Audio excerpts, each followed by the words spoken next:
कितना ही कीमती हो, कितना भी खूबसूरत हो, बाजार के सामान से घर सजाया जाता है, घर नहीं बसाया जाता। मौज मस्ती करो, बड़े बाप की औलाद हो, पैसा खर्च करो, मनोरंजन करो और घर आ जाओ।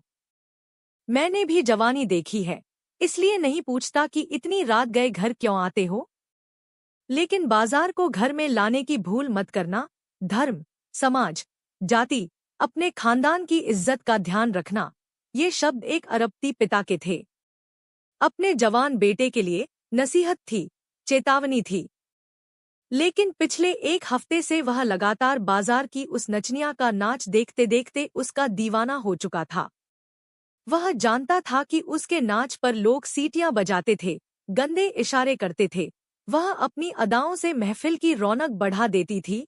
लोग दिल खोलकर पैसे लुटाते थे उसके नाच पर। उसके हावभाव में वह कसक थी, वह लचक थी कि लोग हाय हाय करते उसके आसपास मंडराते, नाचते गाते और पैसे फेंकते थे। वह अच्छी तरह से जानता था कि जवानी से भरपूर उस नचनिया का नाचना गाना पेशा था। लोग मौज मस्ती करते और लौट जाते, लौटा वह भी। लेकिन उसके दिलोदिमाग पर उस नचनिया का जादू चढ़ चुका था। वह लौटा, लेकिन अपने मन में उसे साथ लेकर। उफ, बला की खूबसूरती, उसकी गजब की अदाएं, लहराती जुल्फें, मस्ती भरी आंखें, गुलाब जैसे होंठ, वह बलखाती कमर, वह बाली उमर, वह दूधिया गोरापन, वह मचलती कमर। हंसती तो लगता चांद निकल आया हो। वह नशीला, कातिलाना संगमरमर सा तराशा जिस्म, वह चाल, वह ढाल, वह बनावट, खरा सोना भी लगे फीका, मोतियों से दांत, हीरे सी नाक, कमल से कान, वे उभार और गहराइयां, जैसे अंगूठी में नगीने जड़े हों। अगले दिन उसने पूछा, कीमत क्या है तुम्हारी? नचनिया ने कहा, कीमत मेरे नाच की है, जिस्म की है। तुम महंगे खरीदार लगते हो, खरीद सकते हो मेरी रातें, मेरी जवानी, लेकिन प्यार करने लायक तुम्हारे पास दिल नहीं, और मेरे प्यार के लायक तुम नहीं। जिस्म की कीमत है, मेरे मन की नहीं। कहो, कितने समय के लिए, कितनी रातों के लिए? जब तक मन न भर जाए, रुपए फेंकते रहो और खरीदते रहो। उसने कहा, अकेले तन का मैं क्या करूंगा?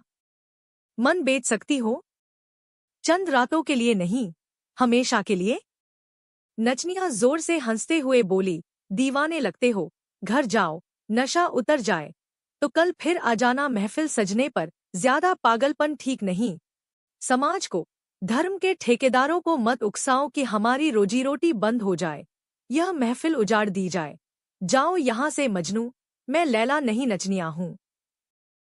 पिता को बेटे के पागलपन का पता लगा तो उन्होंने फिर कहा, बेटे, मेले में सैकड़ों दुकानें हैं, वहाँ एक से बढ़कर एक खूबसूरत परियां हैं। तुम तो एक ही दुकान में उलझ गए, आगे बढ़ो, और भी रंगीनियां हैं, बहारें ही बहारें हैं। बाजार जाओ, जो पसंद आए खरीदो, लेकिन बाजार में लुटना बेवकूफों का काम है। अभी तो तुमने दुनिया देखनी शुरू की है मेरे बेटे। एक दिल होता है हर आदमी के पास, इसे संभाल कर रखो किसी ऊंचे घराने की लड़की के लिए। लेकिन बेटा क्या करे, नाम ही आरव था, प्रेम कर बैठा। वह नचनिया की कातिल निगाहों का शिकार हो चुका था। उसकी आंखों की गहराई में आरव का दिल डूब चुका था। अगर दिल एक है तो जान भी तो एक ही है, और उसकी जान नचनिया के दिल में कैद हो चुकी थी। पिता का नाम था धर्मवीर मल्होत्रा। उन्होंने अपने दीवान गिरीश बाबू से कहा, जाओ, उस नचनिया की कुछ रातें खरीद कर उसे मेरे बेटे को सौंप दो। जिस्म की गर्मी उतरते ही खिंचाव खत्म हो जाएगा, दीवानगी का काला साया उतर जाएगा। नचनिया का नाम था सुरम्या। सुरम्या सेठ के फार्म हाउस पर थी और आरव के सामने थी। तन पर एक भी कपड़ा नहीं था। आरव ने उसे सिर से पैर तक देखा। सुरम्या उसके सीने से लगकर बोली, रईसजादे, बुझा लो अपनी प्यास, जब तक मन न भर जाए इस खिलौने से, खेलते रहो। आरव के जिस्म की गर्मी उफान न मार सकी। सुरम्या को देखकर उसकी रगों का खून ठंडा पड़ चुका था। उसने कहा, हे नाचने वाली, तुमने तन को बेपर्दा कर दिया है, अब रूह का भी पर्दा हटा दो। यह जिस्म तो रूह ने ओढ़ा हुआ है, इस जिस्म को हटा दो ताकि उस रूह को देख सकूं। सुरम्या बोली, यह पागलपन, यह दीवानगी है।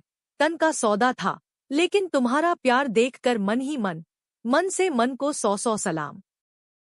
पर खता माफ सरकार, दासी अपनी औकात जानती है, आप भी हद में रहें तो अच्छा है।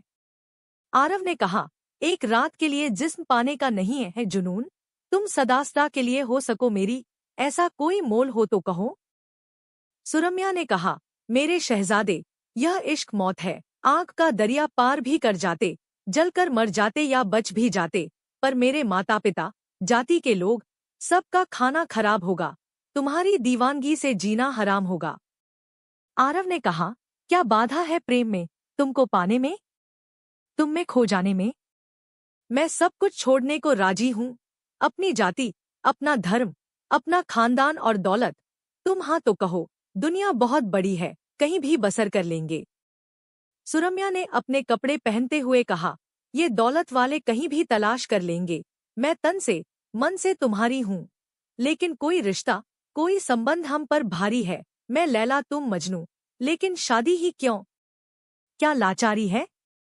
यह बगावत होगी, इसकी शिकायत होगी, और सजा बेरहम हमारी होगी। क्यों चैन सुकून खोते हो अपना, हकीकत नहीं होता हर सपना, यह कैसी तुम्हारी खुमारी है, भूल जाओ तुम्हें कसम हमारी है।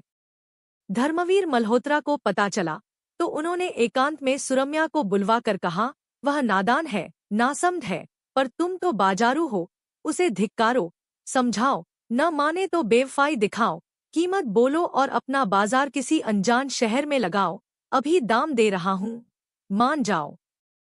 दौलत और ताकत से उलझने की कोशिश करोगी तो न तुम्हारा बाजार सजेगा, न तुम्हारा घर बचेगा। क्या तुम्हें अपने माता पिता, भाई बहन और अपने समुदाय के लोगों की जिंदगी प्यारी नहीं? क्या तुम्हें उसकी जान प्यारी नहीं? सुरम्या ने उदास लहजे में कहा, एकांत में यौवन से भरे जिस्म को जिसके कदमों में डाला, उसने न पिया शबाब का प्याला, उसे तन नहीं मन चाहिए, उसे बाजार नहीं घर चाहिए, उसे हसीन जिस्म के अंदर छिपा मन का मंदिर चाहिए। उपाय आप करें, मैं खुद रोगी हूँ, मैं आपके साथ हूँ आरव को संवारने के लिए। धर्मवीर मल्होत्रा ने गिरीश बाबू से कहा, बताओ कुछ ऐसा उपाय। गिरीश बाबू ने कहा, आप उसे अपनी दासी बना लें, आपकी रखैल बनकर ही आरव उससे मुंह मोड़ सकता है। सुरम्या को बुलाकर बताया गया, उसने रोते रोते यह प्रस्ताव स्वीकार कर लिया, सिर्फ आरव को बचाने के लिए, और वह बन गई अपने ही प्रेमी की नाजायज मां। आरव तक खबर पहुंची कि सुरम्या बिक गई और उसके पिता की रखैल बन गई। आरव टूट गया, वह बोल न सका और हमेशा के लिए गूंगा बन गया। धर्मवीर मल्होत्रा अब अपनी दौलत के बीच अपने ही पापों का बोझ उठाए हर रोज भटकता,